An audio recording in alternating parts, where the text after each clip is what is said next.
আরে পাত্তার কথা বলো তুমি, ওইটা আমি কাউকে দিই না। মাঠেতে আছে সরিষা ফুল, আমার কানেতেও আছে দুল। আমাদের যশোর জেলার ছেলে মেয়েরা এক একটা বিউটিফুল। ওই যশোর জেলার ছেলেরা, আই লাভ ইউ, রিপ্লাইটা দিবা না?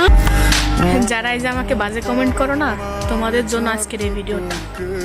শোনো, কষ্ট ছাড়া কেউ নষ্ট হয় না। তো অডিয়েন্স, তোমার দাঁড়াও, তোমাদের কথা রাখার জন্য আজকে এই ভিডিওটা আনা, ঠিক আছে? তোমাদের অনেক কথা দিছি, ফাইনালি আমরা এই ভিডিওটা নিয়ে চলে আসলাম। আমাদের যশোর জেলা আপুকে নিয়ে আজকে ভিডিওটা হতে চলেছে। তো আজকের ভিডিওতে অনেক দুষ্টুমিষ্ট কথাবার্তা হবে, তো কেউ মাইন্ডে নিবেন না। তো স্টার্টেড। ওই যশোর জেলার ছেলেরা, আই লাভ ইউ, রিপ্লাইটা দিবা না? যশোর জেলার ছেলেদের যে কতটা কপাল ভালো, আমাদের তো কপালটা অত ভালো না। কেন ভাই, আপনিও তো যশোর জেলা? ও আচ্ছা, আমি তো ভুলে গেছি, আমিও তো যশোর জেলা একটা ছেলে, ঠিক আছে? তাই মানে আমারে বলতো ভাই, আপনারে না আমাদের বলছে। আরে ভাই, তুই অত কথা বলিস কেন সাইড থেকে? ভাই কথাটা আমারে শেষ করতে দে ভাই। ঝামেলা বাঁধার আগে আপনারা ক্লিপ চেঞ্জ করেন। মাঠেতে আছে সরিষা ফুল, আমার কানেতেও আছে দুল। আমাদের যশোর জেলার ছেলে মেয়েরা এক একটা বিউটিফুল। ওয়াও, খুব সুন্দর একটি ভিডিও, ঠিক আছে? তো আজকে আমি বলতে চাই যে এটা যে ভাই, এর জন্য বলি ভাই, আমরা যশোর জেলায় জন্মগ্রহণ করে অনেকটা হ্যাপি, ঠিক আছে? কিন্তু এখানে ঝামেলা নাই, গন্ডগোল নাই, এখানে আর সুন্দর সুন্দর বিনোদন পাবার তোমরা, ঠিক আছে? আসলে দুষ্টুমিষ্ট কথা খাওয়ার জন্য আরো যদি আমাদের এই আপুটা থাকে, তাহলে তো কোনো কথাই নাই, ঠিক আছে? পুরো ভাই চারিদিক থেকে পরিপূর্ণ হয়ে যাবে, ঠিক আছে? এর জন্য আমরা অনেক হ্যাপি, এরকম আপু আমাদের একটা যশোর জেলায় আছে, তার জন্য আমরা অনেকটা গর্ব। আরে পাত্তার কথা বলো তুমি, ওইটা আমি কাউকে দিই না। এই জন্য তো অনেকে আমাকে সহ্যও করতে পারে না।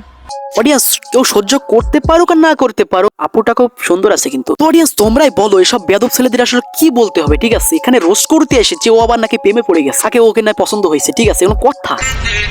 मैंने थोड़े तो बस दिखे और तू नाम मैं देगा। मैंने थोड़े तो बस दिखे और तू नाम मैं देगा।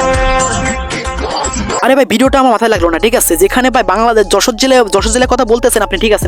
আপনি যশোর জেলার কথা বলতেছেন। যশোর জেলায় অনেক ছেলে সিঙ্গেল পড়ে রয়েছে, আই মিন আমিও, ঠিক আছে? তারপরও আমাদেরকে থুয়ে আপনি একটা বাপের বয়স না দাদার বয়সী একটা লোকের সাথে আপনি ভিডিও করতেছেন, কারণ আমাদের চোখে লাগে না যে আপনারা যেখানে বাংলাদেশে যশোর জেলায় অনেক ছেলেরা সিঙ্গেল পড়ে রয়েছে, তো তাদের মধ্যে তাকালে হয়তো নাকি? কি দেখো ভাইয়া, তাকিয়ে থেকো না, প্রেমে পড়ে যাইবা। পাশেটা কিন্তু আমার বান্ধবী কিন্তু সিঙ্গেল আছে। যদি প্রেম করতে চাও কমেন্টে সাড়া দাও, পারলে পটিয়ে নিয়ে যাও। যশোর জেলায় একটা এরকম সুন্দর সুন্দর মেয়ে থাকতে তোমরা কেন ভাই বাইরের জেলার মেয়েদের সাথে প্রেম করো? যশোর জেলায় দেখতে পাচ্ছ না কত সুন্দর সুন্দর মেয়েরা এখানে এসে বলতেছে প্রেম করতে চাইলে নক দাও, এ করো, ধ্যান করো, পটিয়ে নিয়ে যাও, ঠিক আছে? এরকম অনেক মেয়েরা আছে, তো তোমাদের কেন বলবে, ঠিক আছে? ভাই আমিও তো সিঙ্গেল, এখন কি করণীয়? আসলে তোমরা বুঝতে পারছো যে আসলে এটা এরকম বলতেছে, তো আমি তোমাদের বলবো যে আসলে ভাই এটা ঠিক না। যশোর জেলায় মেয়ে থাকতে তোমরা যে বাইরের জেলার মেয়েদের সাথে প্রেম করতেছো, আসলে যশোর জেলার মেয়েরা তো সিঙ্গেল থেকে যাবে, ঠিক আছে? এটা বলতেছি। তো আসলে একটা দুইটা, যেখানে মাঝে একটা ঘটনা ঘটছিল যে কোন জেলায় একটা মেয়ে নাকি একটা ছেলের সাথে ঘুরে নাকি কক্সবাজার গেছিল, এটা ঝামেলা হয়েছে। আমি একটা ভিডিও বানাইছি এ নিয়ে, তো আসলে এর একটা করা উচিত নাই। তো ভাই আমি বলতে চাই যে আজকে ভিডিওটা অনেকটা লং হয়ে যাবে মনে হয়, আসলে তোমাদের কাছে একটু বোরিং লাগতে পারে, তো আজকে ভিডিওটা শেষ করে দিব। তো বাই বাই, টাটা।